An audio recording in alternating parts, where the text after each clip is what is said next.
Hi guys, எல்லாரும் எப்படி இருக்கீங்க? நல்லா இருக்கீங்களா? நாம் இன்னைக்கு வி வார் அப்படிங்கிற வெப் சீரிஸோட 2வது எபிசோடு பார்க்குறோம். யாராச்சும் ஃபர்ஸ்ட் எபிசோடு பார்க்கலைன்னா அதை பார்த்துட்டு வந்துருங்க. அப்போ தான் இந்த எபிசோடு புரியும். ஃபர்ஸ்ட் எபிசோடுக்கான லிங்க் நான் டிஸ்கிரிப்ஷனில் கொடுத்துருக்கேன், அதை கிளிக் பண்ணி பார்த்துக்குங்க. அதே மாதிரி நம்ம சேனலில் யாராச்சும் சப்ஸ்கிரைப் பண்ணாமல் பார்த்துட்டு இருந்தீங்கன்னா மறக்காம சப்ஸ்கிரைப் பண்ணிக்கோங்க. அப்போ தான் நம்ம போகிற வீடியோ உங்களுக்கு உடனே வரும். அதே மாதிரி பக்கத்தில் இருக்க பெல் பட்டனை கிளிக் பண்ணி வச்சிங்கன்னா உங்களுக்கு நோட்டிஃபிகேஷனாக வரும். சரி, லாஸ்ட் எபிசோடு எதில் முடிஞ்ச ஞாபகம் இருக்குல்ல? லூத்தரோட ஒய்ஃப் ஜெசி வேம்பையரா மாறி தன்னோட பையனையும் அட்டாக் பண்ண வர நம்ம லூத்தர் வேம்பையரா மாறின ஜெசியை கொலை பண்ணிடுறாரு. ஜெசி இறந்து போனதுக்கு அப்புறம் தன்னோட நார்மல் உருவத்துக்கு வர அதே சமயம் கரெக்டா அந்த இடத்துக்கு போலீஸ்காரங்களும் வந்துடுறாங்க. அவங்க வந்து பார்க்கும்போது ஜெசி அந்த இடத்துல இறந்து கிடக்குறாங்க. லூத்தர் தான் ஜெசியை கொலை பண்ணிட்டான்னு சொல்லிட்டு நம்ம லூத்தரை போலீஸ்காரங்க அரெஸ்ட் பண்ண 2வது எபிசோடு இந்த இடத்துல இருந்து அப்படியே ஸ்டார்ட் ஆகுது.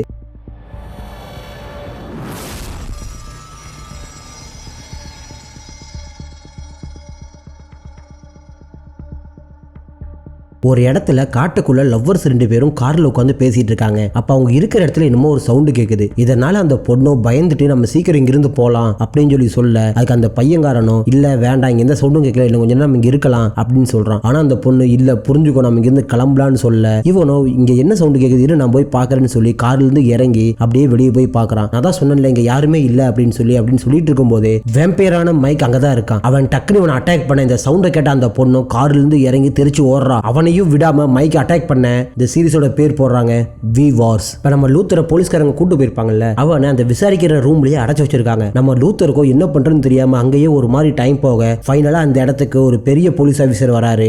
அவர்கிட்ட என் பையன் எங்க இருக்கா, அவனுக்கு என்ன ஆச்சு அப்படின்னு சொல்லி கேட்க, அவன் இப்ப சேஃபான பிளேஸ்ல இருக்கான் அப்படின்னு சொல்லி சொல்றாரு. இதை கேட்ட லூத்தரோ சேஃபான பிளேஸ், அவன் என் கூட இருக்கிறதா சேஃப் அப்படின்னு சொல்லி சொல்ல, அம்மாவை கொலை பண்ணவுட்டே கொண்டு போய் பையனையும் உறதா சேஃபா, உன்னோட பிரதர் என்னோட போலீஸ் டிபார்ட்மெண்ட்ல நிறைய பேத்த கொலை பண்ணிட்டாரு, அதுல ஒருத்தன் என் க்ளோஸ் ஃப்ரெண்டும் கூட, நீ உன்னோட ஒய்ஃபை கொலை பண்ணியிருக்க, உங்களுக்கான தண்டனை கண்டிப்பா கிடைக்கும்னு சொல்லி சொல்ல, நான் சொல்றதை கொஞ்சம் புரிஞ்சுக்க ட்ரை பண்ணுங்க, அவ மனுஷியே கிடையாது, அவ வேம்பையராட்டம் மாறி என் பையன் அட்டாக் பண்ண வந்தா, அதனாலதான் அவளை நான் கொல்ல வேண்டிய நிலைமைக்கு போயிட்டேன். அவ இறந்ததுக்கு அப்புறம் தான் என்னோட ஒய்ஃப்னே தெரியும், அதுக்கு முன்னாடி வரைக்கும் அவ வேற உருவத்தில் இருந்தா, அவ இறந்ததுக்கு அப்புறம் அவளோட உருவத்துக்கே வந்துட்டா அப்படின்னு சொல்லிட்டு இருக்கும்போதே புதுசா வந்திருக்க சீஃப் அவனை நிப்பாட்ட சொல்லி, நீ கொடுத்த ஸ்டேட்மெண்ட்டை நான் ஃபுல்லா படிச்சிட்டேன், நீ சொல்றதை நான் நம்பணும்னு நினைக்கிறியான்னு சொல்லி கேட்க, அதுக்கு லூத்தரோ நான் சொல்றது உண்மைதான், என்னை நம்புங்க, என் பையனை காப்பாத்துறதுக்காக தான் நான் இது பண்ணேன் அப்படின்னு சொல்லி சொல்றா. இருந்தாலும் அந்த புதுசா வந்திருக்க சீஃப் என்ன சொல்றாருன்னா, நீ உன் ஒய்ஃபை கொலை பண்ணதுக்கான தண்டனை உனக்கு கண்டிப்பா கிடைக்கும் அப்படின்னு சொல்லிட்டு அந்த இடத்துல இருந்து போயிடுறாரு. அதே சமயம் இப்ப லூத்தரோட பையன் டெஸ் இருக்கான்ல, அவனை குழந்தைகள் பாதுகாப்பு மையத்தில் வச்சிருக்காங்க. அங்க ஒரு லேடி வந்து அவன்கிட்ட விசாரணை பண்றாங்க, அங்க என்ன நடந்துச்சு, நீ என்ன பார்த்த அப்படின்னு சொல்லி. இருந்தாலும் அங்க பார்த்த விஷயத்தை நம்ம டெஸ்ஸுக்கு எப்படி எக்ஸ்பிளைன் பண்றதுன்னு தெரியாதனால எதுவுமே பேசாம அமைதியாவே இருக்கான். அப்படியே கட் பண்ணி அதே சமயம் ஒரு ரிப்போர்ட்டரை காமிக்கிறாங்க. ரிப்போர்ட்டர் என்ன பண்றான்னா, அவ ஒரு வாய்ஸ் ஓவர் ரெடி பண்ணி அவ ஹாஸ்பிட்டல்ல மைக் ஒரு வீடியோ எடுத்திருப்பாள்ல, அந்த வீடியோவை பிளே பண்ணி விட்டுட்டு அதுக்கு வாய்ஸ் ஓவர் கொடுத்துட்டு இருக்கா. அந்த வாய்ஸ் ஓவர்ல என்ன சொல்றான்னா, இவன் மனுஷங்களோட ரத்தத்தை குடிக்கிறவன், ஒரு வேம்பையர் அப்படின்னு சொல்லி அந்த வீடியோ ரெடி பண்ணி அந்த வீடியோ தன்னோட இன்டென்ட்டை கொடுத்து இருக்கிற எல்லா சோசியல் மீடியா அக்கௌண்ட்லயும் இதை போடு அப்படின்னு சொல்லி சொல்ல, அப்படியே இந்த சீனை கட் பண்ணோம்னா அடுத்த நாள் காலையில போலீஸ் ஸ்டேஷனை காமிக்கிறாங்க.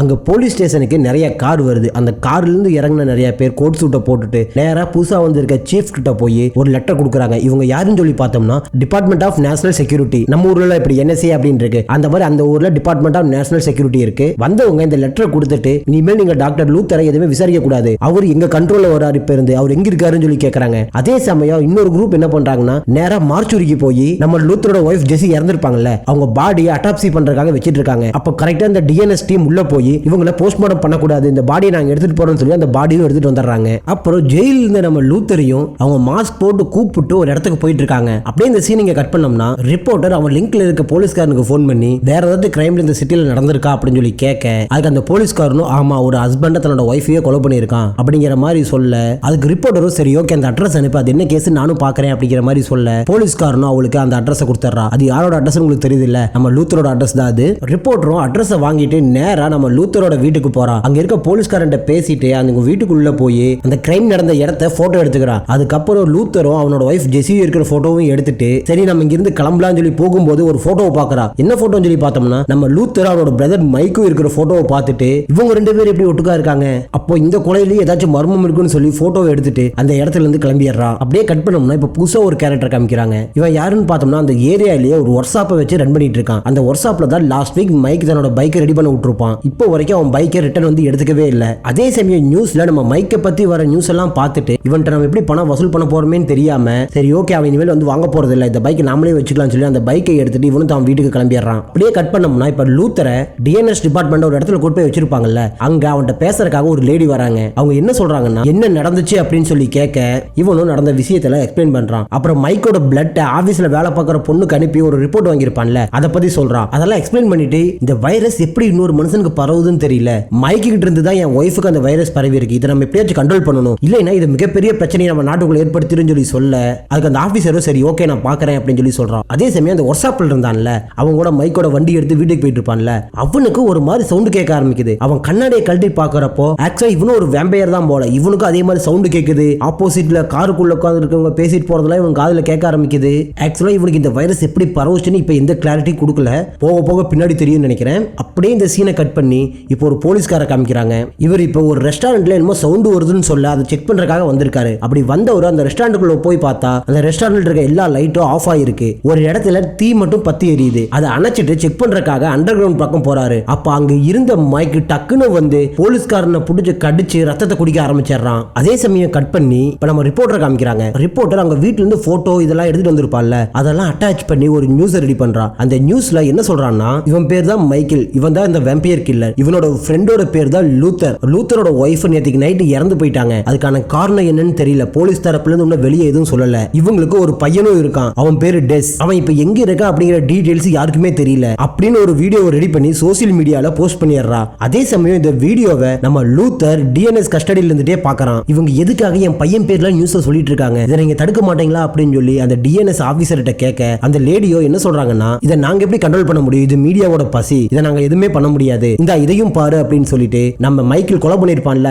அவங்களோட போட்டோ எல்லாத்தையுமே காமிக்கிறா. அதை பார்த்த லூத்தரோ இத்தனை பேர்த்த மைக் கொலை பண்ணிருக்கானா, இது எப்படி நடந்துச்சுன்னு தெரியலையே அப்படிங்கிற மாதிரி சொல்ல அப்பதான் அந்த லேடி ஒரு விஷயத்த சொல்றாங்க. இப்ப நீயும் அந்த அண்டார்டிகாக்கு தான் போயிட்டு வந்திருக்க, ஆனா உனக்கு எந்த பாதிப்புமே ஏற்படுத்தல, ஆனா அவனுக்கு மட்டும் பாதிப்பு ஏற்படுத்துன்னு சொல்லிருக்க, நீ போய் சொல்ற உன் ஒய்ஃபை நீயும் இதே மாதிரி தான் கொலை பண்ணிருக்க அப்படின்னு சொல்லி சொல்ல அதுக்கு லூத்தரோ இல்ல என் உடம்புல எந்த சேஞ்சஸுமே வரல, நான் நார்மலா தான் இருக்கேன், ஆனா அவன் உடம்புல இருக்க வைரஸ் எப்படி என் ஒய்ஃபுக்கு மாறுச்சு அப்படின்னு எனக்கு இப்போ வரைக்கும் தெரியல, அதை கண்டுபிடிக்கணும்னா ஒரே ஒரு வழி தான் இருக்கு, அதுக்கு ப்ராப்பரா ரிசர்ச் பண்ணணும், அதுக்கு நீ அலோவ் பண்ணீங்கன்னா நான் அதை கண்டுபிடிக்கிறேங்கிற மாதிரி சொல்ல சரி ஓகே நீங்க ரிசர்ச் பண்றதுக்கு உங்களுக்கு என்ன வேணும் அப்படின்னு சொல்லி கேட்க அதுக்கு நம்ம லூத்தரோ ஃபர்ஸ்ட் நான் என் பையனை பார்க்கணும் அப்படின்னு சொல்லி சொல்றான். அதுக்கு அந்த லேடியோ நீங்க சொல்றதெல்லாம் நம்பணும் போலதான் இருக்கு டாக்டர், பட் எனக்கு என்ன முடிவு எடுக்கிறதுன்னு தெரியல, நாளைக்கு ஒரு டாக்டர் உங்களை பார்க்க வருவாரு, அவர்கிட்ட நீங்க நடந்த விஷயத்துல எக்ஸ்பிளைன் பண்ணி அவர் நம்புற மாதிரி சொல்லி அவர் உங்களை நம்பிட்டாருன்னா அவர் கூடவே நீங்க சேர்ந்து வேலை பார்க்கலாம், இது எல்லாமே உங்க கையில தான் இருக்கு டாக்டர் அப்படின்னு சொல்லிட்டு அந்த லேடி அந்த இடத்துல இருந்து கிளம்பி போயிடுறா. அதே சமயம் நம்ம மைக் இருக்கான்ல அவன் ஒரு ரெஸ்டாரண்ட்ல ஒரு போலீஸ்காரன் கொலை பண்ணான்ல அந்த இடத்துல உட்கார்ந்துட்டு இந்த வைரஸ்னால நம்ம இப்படி மாறிட்டோமேன்னு சொல்லி ரொம்ப ஃபீல் பண்ணிட்டு இருக்கான். அதே சமயம் டிஎன்எஸ் ஆபீஸ்ல இருக்க லூத்தரை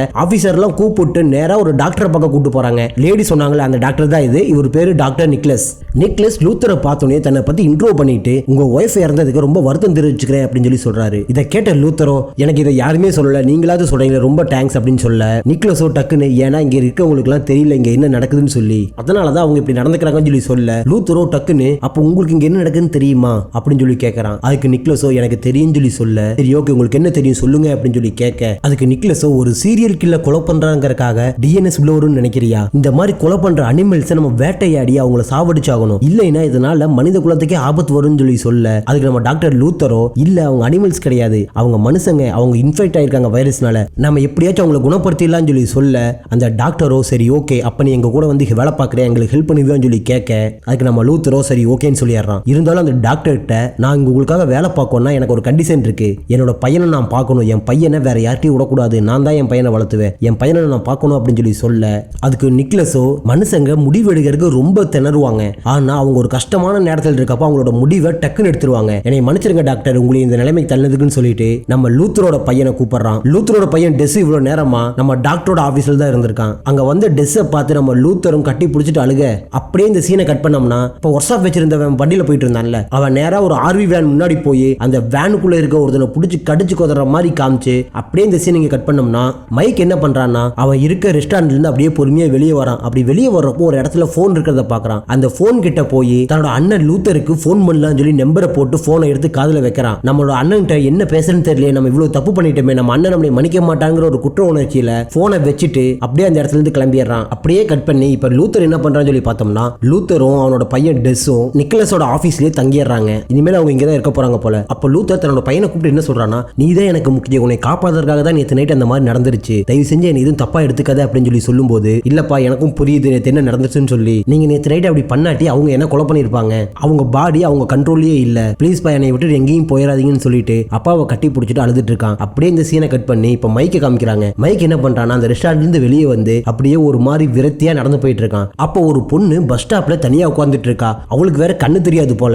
அவளை பார்த்த உடனே மைக்கு அவ உடம்புல ஓட ரத்த சவுண்ட் எல்லாம் கேட்க ஆரம்பிக்குது. இவனுக்கு ஒரு மாதிரி பண்ண ஆரம்பிக்குது. அப்ப டக்குன்னு அந்த பொண்ணு இங்க யாராச்சும் இருக்கீங்களா, என் பக்கத்துல இருக்கீங்களா அப்படின்னு சொல்லி கேட்கறா. மைக்கோ டக்குன்னு சுயநிலவுக்கு வந்துட்டு ஆமா நான் இருக்கேன், நீங்க ஏன் இங்க தனியா உட்காந்துட்டு இருக்கீங்க, சேஃப்டிக்கு யாரும் உங்க கூட இல்லையா அப்படிங்கிற மாதிரி கேட்க சேஃப்டிக்கு என்கிட்ட வேற ஒண்ணு இருக்குன்னு சொல்லி அந்த பொண்ணு கண்ணை தூக்கி காமிக்கிறா. இதை பார்த்த மைக்கோ கண்ணு தெரியாம கண்ணை வச்சுட்டு என்ன பண்ணுவீங்க அப்படின்னு சொல்லி கேட்க கண்ணு தெரியாதவங்களுக்கு ஒரு சென்ஸ் எச்சா இருக்கும். அந்த மாதிரிதான் எனக்கு கேட்கற திறன் இருக்கு. ஆனா இது வரைக்கும் இந்த கண்ணை நான் யூஸ் பண்ணதே கிடையாது, இனியும் யூஸ் பண்ணக்கூடாதுன்னு சொல்லி நினைக்கிறேன் அப்படின்னு சொல்லி சொல்ல மைக்கோ சிரிச்சுக்கிட்டே சரி ஓகே நீங்க யூஸ் பண்ண வேண்டாம், கண்ணை தூக்கி உள்ள வைங்க அப்படின்னு சொல்லிட்டு பக்கத்துல வந்து உட்காந்துக்கிறான். அதுக்கப்புறம் அந்த பொண்ணு நான் கேப் புக் பண்ணி ரொம்ப நேரம் ஆச்சு, ஆனா கேப் இன்னும் வரல, கேப் எங்க இருக்குன்னு எனக்கு பார்த்து சொல்ல முடியுமான்னு சொல்லிட்டு அவளோட போனை எடுத்து நீட்ட இதை பாக்குற மைக்குக்கோ அவ உடம்புல ரத்தம் தான் தெரியுது. கொஞ்சம் கண்ட்ரோல் பண்ணிட்டு அந்த ஆப்பை வாங்கி பார்த்துட்டு கேப் பக்கத்துல தான் இருக்கு வந்துரும் சொல்லி சொல்ல அந்த பொண்ணு என்னோட பிரதர் இறந்துட்டா, அவனோட ஃபியூனரலுக்காக தான் நான் போயிட்டு இருக்கேன், இந்த லேட் நைட்ல இப்படி போறது எனக்கு ரொம்ப கஷ்டமா இருக்கு அப்படின்னு சொல்லி பேசிட்டு இருக்கும்போது நம்ம மைக்கோ என்ன சொல்றானா நானே என்னோட பிரதரை இழந்துட்டேன், அவன் இப்ப ரொம்ப தூரத்தில் இருக்கான், இவ்வளவு நாள் நானும் அவனும் ரொம்ப க்ளோஸா எல்லா விஷயத்திலையும் சந்தோஷமா ஷேர் பண்ணிட்டு இருந்தோம், ஆனா நான் பண்ண தப்புனால இப்ப நான் என்னோட பிரதரை இழந்துட்டேன், இனிமேல் அந்த பிரதர் எனக்கு திருப்பி கிடைப்பானா இல்லையான்னு தெரியல அப்படின்னு சொல்லி பேசிட்டு இருக்கும்போது கார் அந்த இடத்துக்கு வந்துருது. இந்த பொண்ணு என்ன நினைச்சுக்கிறானா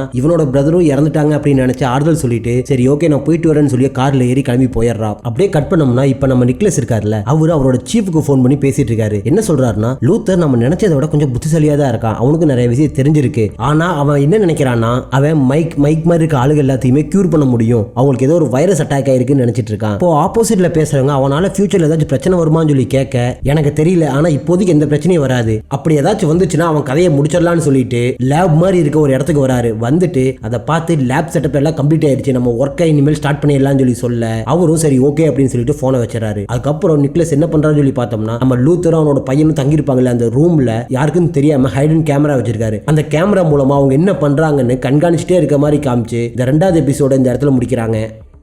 ஓகே கைஸ், பாய்.